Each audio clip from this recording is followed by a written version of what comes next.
First wash this car's had in a while. It's minging, so I thought I'd give it a key.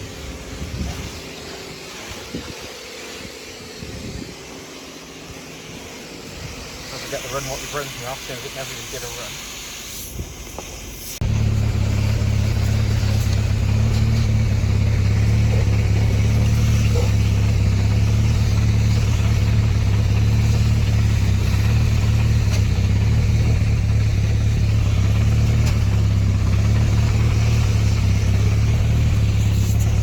Yeah, as you can see, I'm not exactly precious with this car.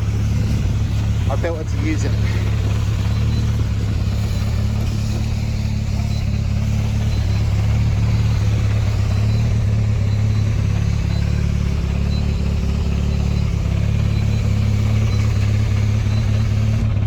That'll do.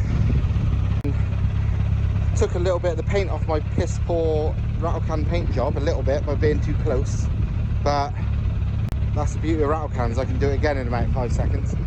So that's about as clean as it's going to be. Looks a lot nicer now. Wow, nice as a soaking wet rattle can MR2 is ever going to be. Well, as long as security don't come, I'm going to film this in a very significant location for me and dicking about with cars. This about 20 years ago, probably, well, over 20 years ago, nearly 25 years ago, maybe more, I don't know, used to be our private drag strip. As you can see, there's speed bumps and shit these days, but we used to have at night time from that back fence to as far as you dared there to race, and nobody knew about it. We used to literally park up here and race, and then soon word got about, so you'd have all dickheads coming to watch, and dickheads on motorbikes pulling out on people racing and causing accidents, and a few people went off the end there by not stopping in time. I remember a brand new Impreza going off the end and all sorts of shit, so it soon got shut down, and speed bumps and all that. But yeah, anyway, I haven't been here for like 20 plus years, but I want to film some on this car. No action, because yeah, I'll probably get done. But I thought I'd show you this car and what it cost me, because obviously, as you've probably seen in videos, I'll post it up, because most of the people who watch these videos have never seen it before, because they've never watched it previously. But this car is genuinely hypercar fast, and it's cost me approximately 10 grand, slightly more. I think I've worked out to be just under 11, but yeah, it's faster than any production car that you'd probably spend, what, £500,000. I don't even know what production cars cost these days, but like a Bugatti Veyron's millions of pounds, and 100 to 200 kilometers an hour, it's 1.2 seconds faster. It's about half a second or so, I think, more than that even, faster than like a McLaren 720S, blah blah blah blah blah. It's, you know, these are hypercars, not just normal supercars, and it's cost about 10 grand. And to be fair, you could too. You couldn't build it maybe quite as cheap as me unless you were lucky, but you could build supercar fast genuinely, as long as you're all right with the span, for around about 10 grand. So let me show you. So basically, it's a Mark III MR2. In the UK, these still cost nothing. You still regularly see them pop up for like £700 and stuff like that, and you know, they don't cost much. They're not sought after here. In America, yes, you couldn't build them for that. Maybe not in Europe either, because in America and Europe, they're more understood that they're good cars, so they cost like $7,000-8,000, which, what's that in UK money? At least 5 grand, and that's for like a really average one. Whereas like I paid 550 quid for this with a blown engine. Actually, I had no engine. It had no engine because it had already blown up. It was tidy body wise, wasn't perfect, but it was tidy, rust free.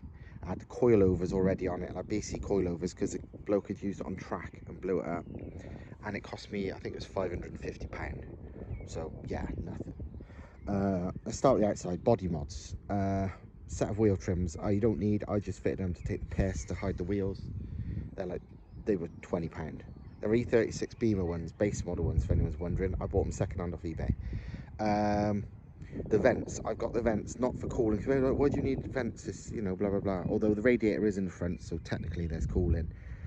It's not for that, it's for aero. It's to keep the front end down, because everybody who's driven one of these quick, like, it's always a standard engine, people are always like, oh my god, I can't believe you go that speed in it, over 100 mile an hour, it feels like it's going to take off. Yeah, they kind of do, standard. And I think what it is, don't get me wrong, I've never checked, I've never put it in a wind tunnel, but I know for a fact on these MX-5s, quite a lot of cars, when you go fast, the front end starts feeling really light. On these, it's partly because it's a light car, engines in the back, or whatever. But the cure for it, in my experience, is letting air out from under the bonnet. In my opinion, air gets in under the car, through the front thingy, you know, where the radiator is, all that. Can't get out. So mine, I've got vents in the wings, vents in the bonnet. I've actually vented this, because this, as standard, is bizarre. It's like a Scooby scoop. It's literally drag like you won't believe. So I've made holes in the back there. Even here on the slam panel, you can't, I should maybe show you when I open the bonnet, but I've even put holes in the slam, I don't know what you call it, it's not a slam panel, whatever that bit is, not firewall either, but the bit above it, to let air out through there. And again, these are literally cheapy, they're aluminium, they're like lightweight. I think these are meant to be from like an E-type Jag replica or something, and these I think are just, I don't even remember, they're actual car related parts. They're made for like cars, they're not just out of a piece of fucking vent from your house. But to be fair, it's not much different to them. Same sort of shit. But anyway, I fitted them, you know, it's not for looks. Front bumper's stock with some plastic shit along the bottom, which basically helps stop air getting underneath. Again, don't look pretty, but it's functional. I've cut the front bumper out to fit the gigantic GTR drag intercooler. But I've also blocked off the sides so the air goes through the cooler rather than around it. Obviously towing eye, and that's just a standard towing eye. Again, these canard things, I've made them mostly to deflect air away from the tyres for aero reasons. Whether they do anything, I couldn't tell you. In theory they do, and on race cars they're all like that.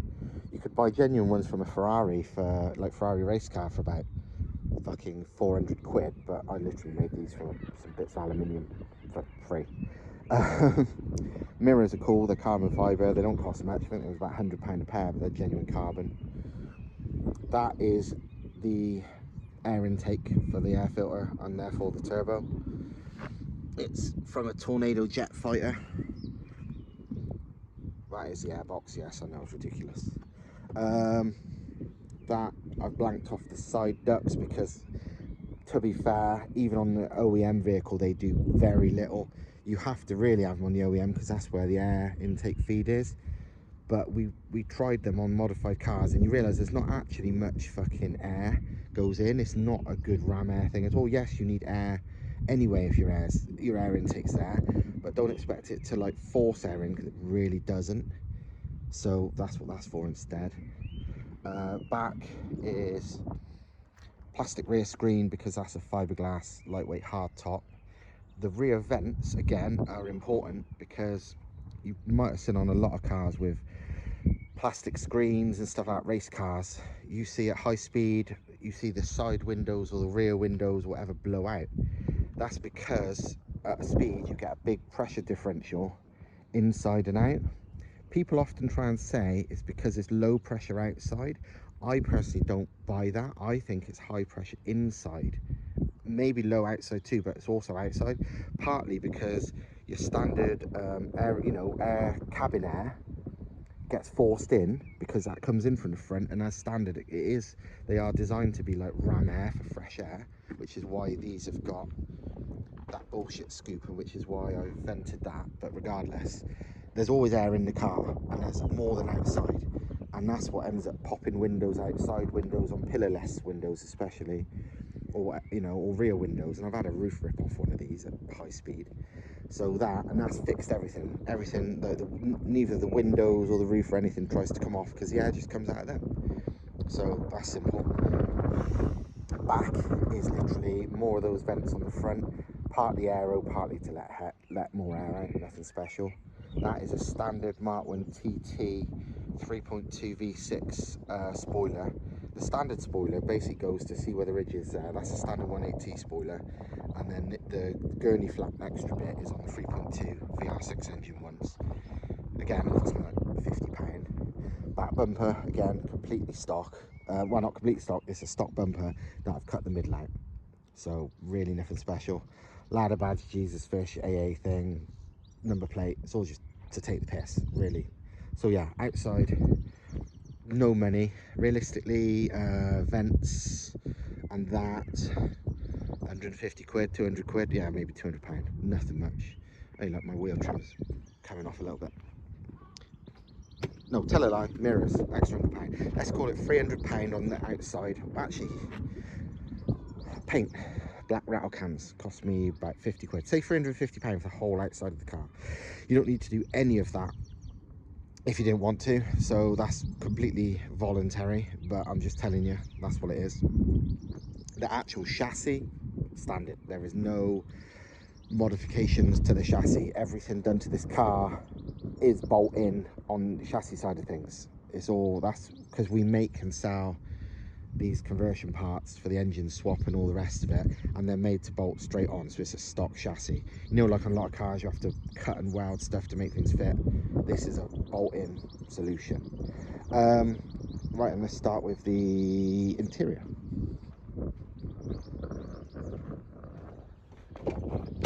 Actually, one thing I forgot, the obvious price for the outside, the roof. It's a Rogue Motorsport fiberglass lightweight race hardtop. That with the rear screen and all that, I think it added up to 850 quid in total. Inside we have a very second-hand Sparco carbon Pro ATV bucket seat. £150 it cost me, £300 for a pair of them. I've still got the other spare. Brand new, they're like £2,500. Insane, but because obviously it's carbon, but not for me. Inside, that's my boost pipes. They are literally made of aluminium pipe we had lying around. Yeah, you could build them, you know, you could buy the pipe yourself if you didn't have any, but that probably only cost you about 100 quid, but it cost me zero because I already had them. Thomas welded them up for me. Airbox, air intake, all that. That is literally HVAC, heating and airflow equipment for like factories and houses and buildings and offices and shit. It's HVAC equipment, so it costs pennies. If you tried to get an airbox custom made like that, it would cost you hundreds. I think that cost me £25 brand new. Roll cage is a caged laser one. I bought two at once at the time. It cost me, I got a slight deal because we bought two of them at the same time. I think it still cost £1,000. Bolt in, fit it myself. Steering wheel and snap off boss, they don't cost much, but these have been in, this is how old this is. That has been in my Volvo and I owned that for about bloody 10 years. Back here, all we've got is the Ignitron ECU. It's a plug and play ECU for 1.8Ts and mostly plug and play for VRs as well, VR5, VR6, but not quite, but it still be used. Thomas uses it. That cost me £1,000, I think it was, to buy, dead on 1,000, and I'm pretty sure mapping cost me 650 quid. This is what makes it fast. 1.8T. It made 514 at 2 bar on the dyno. These days it makes, I don't know, it must be making with the performance times, it's got to be about 640, 650 horsepower to do the times it's doing. It's basically running, it was 514 at 2 bar, now it's 2.6 bar, 75 in nitrous and 8,800 RPM. So it's making a lot. 640, I think on a less conservative dyno it probably would make more, but going by the times, let's say 640. It's very basic. The bottom end is stock apart from a set of rods. The bottom end cost me £100 second hand. It was 7 years old. The guy had put it together with rods from an engine, uprated rods that had blown up from another engine that had blown up. He'd got the little end bushes rebushed because they were knackered, and then he fitted it to a bottom end and then put it in his garage and never used it. And 7 years later I bought it off him for £100. It turned out after a while, I ran it like that and it made over 500 horsepower like that, but it used to smoke quite a lot, not out the exhaust but out the breathers. And we took the head off one day, again, as you can see it, you can whip the head off in an hour. And we had a look and it's like, these ain't right.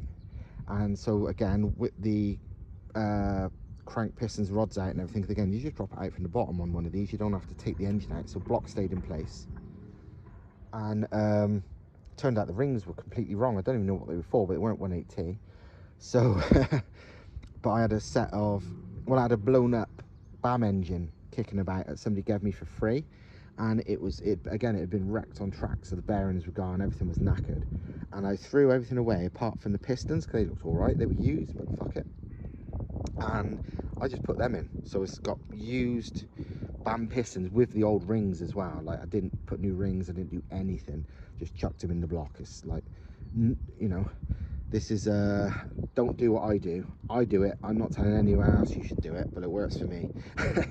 But so yeah, the whole bottom end cost me £100. The top end cost me a little bit more. The head cost me, it's a head out of a non-turbo, an AVV engine.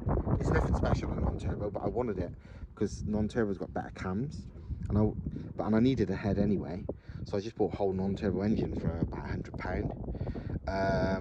So head and cams. I did some slight DIY porting mostly to the combustion chambers. All I did on the ports is port match them to the manifolds. I didn't do anything fancy. I didn't actually port them, I didn't make them larger. It's a small port head, so it was really basic. But I fitted SuperTech exhaust valves. They're like £250. And cat cams double valve springs, again they were £250. And put it all back together. It's not even, I didn't refresh it.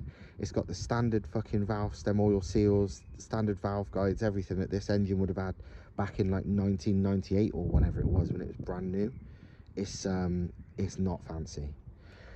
Turbo is an off-the-shelf cast wheel, 58mm, so not even the biggest one, HX40 16cm, literally standard. It cost me, it was brand new, don't get me wrong, but I paid, I think it was £175 for it. It was not listed well on eBay, and I'm good for finding stuff like this. So I nabbed it and had it lying around, so it's like, you know what, when I was building this, I'll fit it to this. Injectors are 1300cc snake eater ones, so Chinese, but they aren't brand new. But that's good because it proved that they were good. They were off my friend Lee Connor's 8-second Lotus Exige or lease. I don't even know what it originally was, but anyway, he was running them, but he's gone even bigger because he went to methanol. So I bought them off him, I think it was like £100. Wiring loom's just the stock loom because we make a kit, so the stock 180 wiring loom bolts connects straight to the rest of the MR2 chassis. So standard wiring loom, no custom fanciness there. The manifold is an SPA turbo cast one. Literally, people say, how do you make that much power of cast manifold? It's like, it doesn't matter what the manifold's made of, mate. It's just, if it flows, it flows. And it's a twin scroll T3, flows nicely. It's not log. You won't call it tubular, but it's nice. I think they're like £220 or something stupid these days. They're actually, I think they're less than, I think I probably paid 250, 300. They're less now. Again, just custom boost pipes made of aluminium, joined up, just second-hand stuff I had kicking around. Pipes are just normal pipes. They're not, you know, they're not aerospace fittings. They are literally rubber fuel hose. Mac valve, they're like 25 quid. It's got an external map sensor from I don't know, I think it's a Volkswagen Tiguan or something. Aftermarket fuel pressure regulator that my friend Mark gave me for free. He had it on his RX-7, then he fitted a better one, so it's like, I'll have that. What else? Exhaust. It's 4-inch turbo back with a silencer the size of a dustbin. Again, I made it out of third-hand parts. That silencer's been on, it's been on my RX-7, it's been on my Mercedes CLK. What else has it been on? It's been on a few things. This is at least third-hand, this silencer, but it fucking does the job. It's not loud, it's not heavy despite the size, and it was free. So, you know, the turbo blanket was free again. It was, as you see, it's pretty ratty, but it's a good one. It's a DEI one. I would always run DEI. Again, Mark with the RX-7 gave it me for free because he fitted all that fancy, that metal welded heat shield and stuff to all his system. So he was binning that. So he's like, do you want it? I was like, yeah, of course I do. So fitted that. Catch tanks are they're know if you can really see them, they are very dusty down there. But 2 eBay specials, something racing. They work really good, they're good size. Catch tank's a catch tank, as long as they breathe well enough. I got 2, one there, one there, one there. Nitrous, it is literally a Nitrous Express, I think they call it Proton nitrous kit. Basically single nozzle, it's just before the throttle body there you go. 75 shot, nothing fancy, standard throttle body. Even the inlet manifold is a £99 Chinese twin plenum Darbat Racing rip-off one, which are, they don't flow great standard. The plenum's okay, but the runners are too long and skinny. But we literally cut the runner part off and welded on the runners from that non-turbo engine I had, which was shorter and wider, and running that, and obviously that non-turbo inlet come with the engine. So again, no more money, just cut and welded, works, simple as that. It's, again, fancy, no, this ain't gonna win no fucking you know, scene points. It's not about scene points, it's about making it work. Engine mounts are the kit we sell.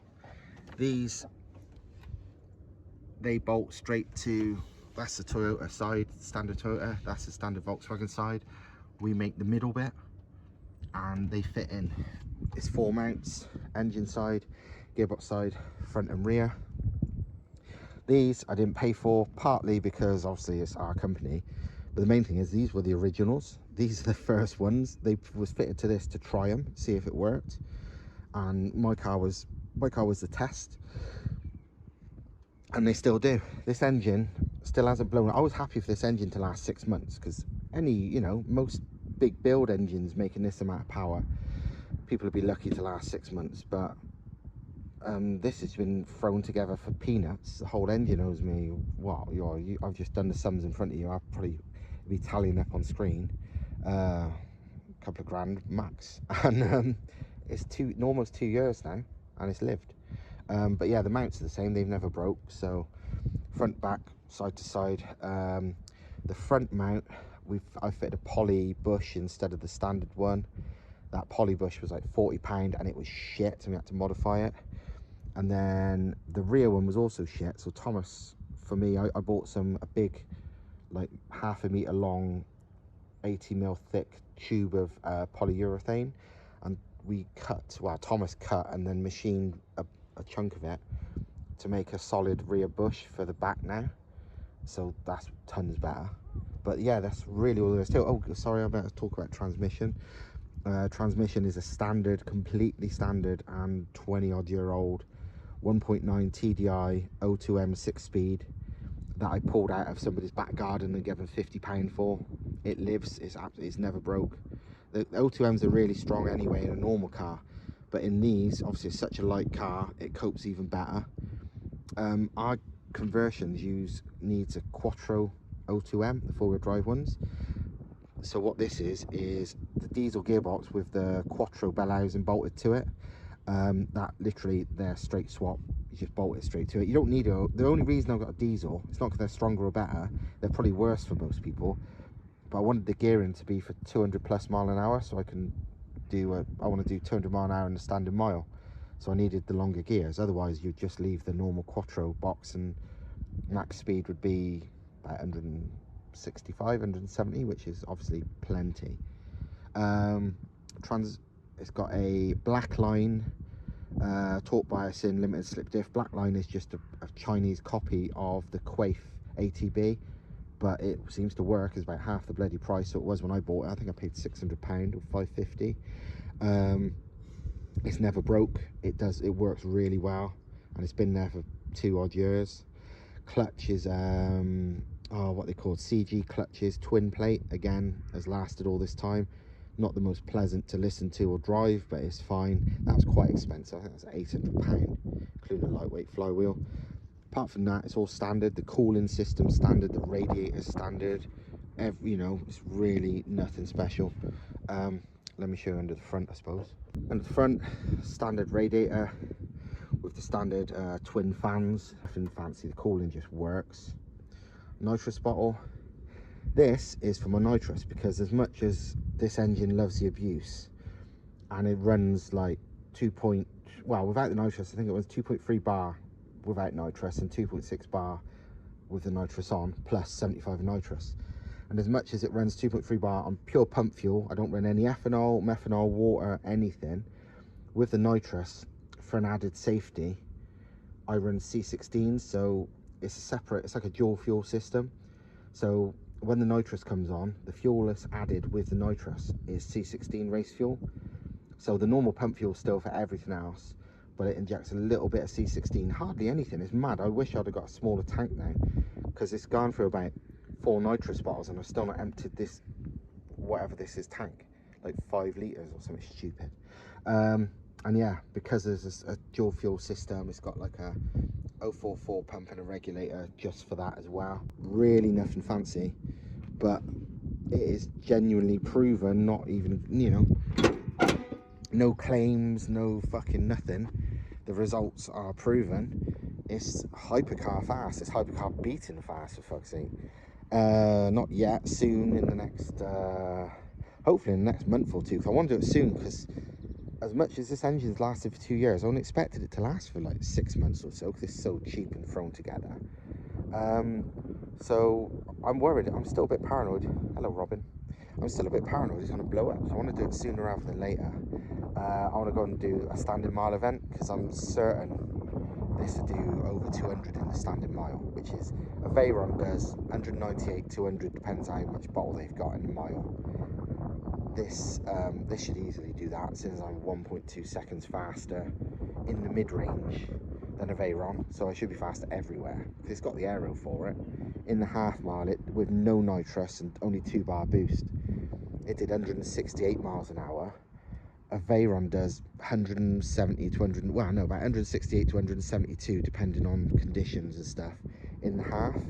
So it's already pretty much matching a Veyron. I might have just touched 200 even at the no nitrous and lower boost setting. So now it certainly should, and I want to do it, even though I kind of know it will, just to prove a point, because you know people don't believe anything until you prove it. But again, I've got proven draggy numbers for the 100 to 200, proven numbers for the half mile, blah blah blah. You know, in the half mile it was faster than most of the cars there at over 200 horsepower and more, because these things are light and they're aerodynamic, so they go like fuck. You know, there was cars there with over 300 horsepower and more that didn't do as fast as this in a half mile. So yeah, I still don't like how these look much. I mean, don't get me wrong, it looks pretty mean now because it's all black and spoilers and whatever. It looks imposing. You wouldn't look at this and think, oh, that's slow. Well, you might if you're fucking stupid, because most people are thick. But some people love them. I'm honestly, I'm not super into them. I just know how they fucking go. I don't care what cars look like. I care what they go like. That's the only reason they exist for me. But yeah, genuinely, I think, again, I put all the sums on screen, but I think it works out to be about 10.5 to maybe 11 grand if I'm being really stingy. Again, I was lucky because we sell, that's the point, I haven't even talked about everything.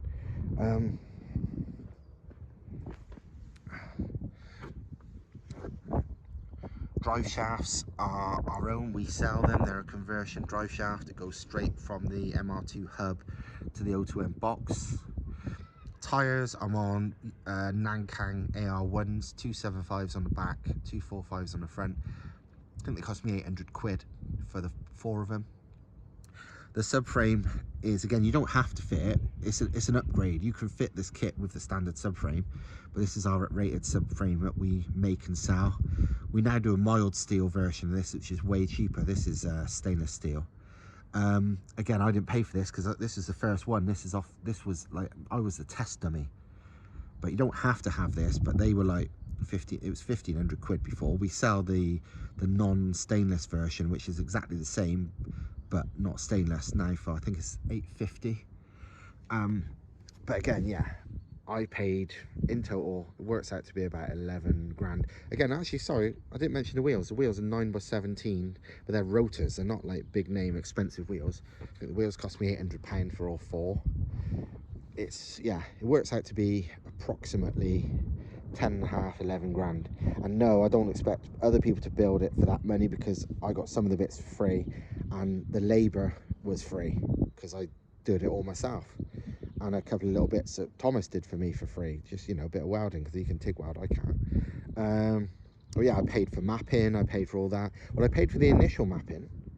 The power it's made ever since, the added boost and the added nitrous, I've adjusted the map for that, because I'm no mapper, but I can modify a map okay. I understand it, so I done that, and yeah, about 11 grand. And you know, you couldn't build one exactly the same for 11 grand, but you could build one not fucking far off, genuinely supercar building, if you did it all yourself, bought our bits and made a lot of it yourself, you know, bought our mounts, bought our shafts, bought our the wiring bits to make it all plug in, blah blah blah blah blah, built it all yourself, maybe made your own exhaust, if you know, made your own whatevers. You can build your own for 10 grand supercar fast. You can't even buy a you know, a Lotus Elisa Exige, so a similar car, but with less than half the power and nowhere near as fast for that money. But you can genuinely, there is no car, I don't care what anyone says, well, I do care, if someone can show me a car that handles like a proper lightweight mid-engine car, stops properly, but also is supercar fast, so it's basically a proper all-rounder like a supercar is. Performance wise, I'm not talking about looks, it's not all prestige, it's not a fucking Ferrari, it's a Toyota. For this kind of money, or even close, I would love to know, but it doesn't happen. And people go, oh, why not a K-swap? You ain't getting that kind of power on pump fuel from a K-swap reliably. This has been 2 years for anywhere near that. We talked about it before, but yes, people have made, you know, 700 brake for a few runs down the fucking drag strip on a stock internals K-series on ethanol or race fuel, but they don't last 10 minutes. They last, you know, they won't even make it, you know, they won't even make it down a fucking half mile, but they last little, you know, tiny little blast on the street or down a quarter, because a quarter takes 10 seconds. That's a bit different for lasting like 2+ years. And obviously when you take, you know, and a K-swap on these fits much worse, it's horrible. It fits much worse, it's way harder to work on, you've got a weaker transmission, and realistically, to build a proper K-series, that means, you know, it's a weaker block, so you need a sleeved block or linered block for big power, reliably big power. You know, it's like anything. It's like in Australia, where they have the running joke of like a $2,000 barra from the scrapyard can make 1,000 horsepower. Yeah, maybe for a couple of runs, but that's about it.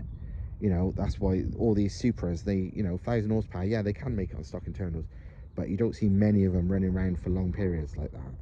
This is basic as fuck. Stock block, stock crank, stock pistons, stock head, basically, stock NA cams. It's really basic, and it lasts. That's the big difference on pump fuel. On normal pump fuel, no ethanol, you realistically aren't running even 1 bar of boost on a K-series reliably. They normally run like 7, 9, maybe 12. I'm running 2.3 bar before the nitrous. That's the difference. People, oh, why not a K? Why not a K? It's like, because it's more expensive. Simple.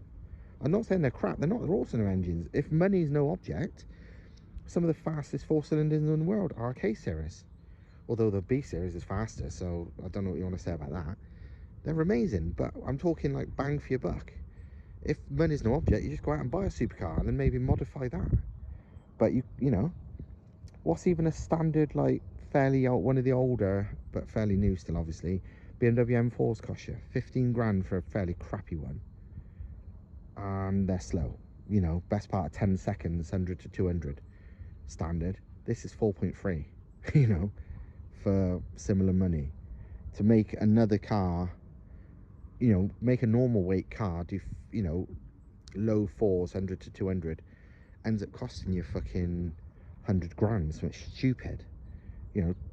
But these cost nothing, and this is what it's all about. If I can do it, and I'm no expert, then you can do it. So yeah, hope this explained it. And yeah, it really is that cheap, and it really is that basic. And yeah, stay tuned for more videos in the future when there'll be actual action, because I want to do 200. I want to go Santa Pod. I've only done a half mile. Maybe I'll put clips in it in this video if you've not already seen it. But yeah, good times. And no, don't get much action on the fucking road because, well, it's not easy to film, and it's also massively illegal if you're going to try and actually get away with it. So, you know, you go and film it. Film your own car. Come get back to me. But you won't, because you don't do it, or your car's slow. So anyway, see you later.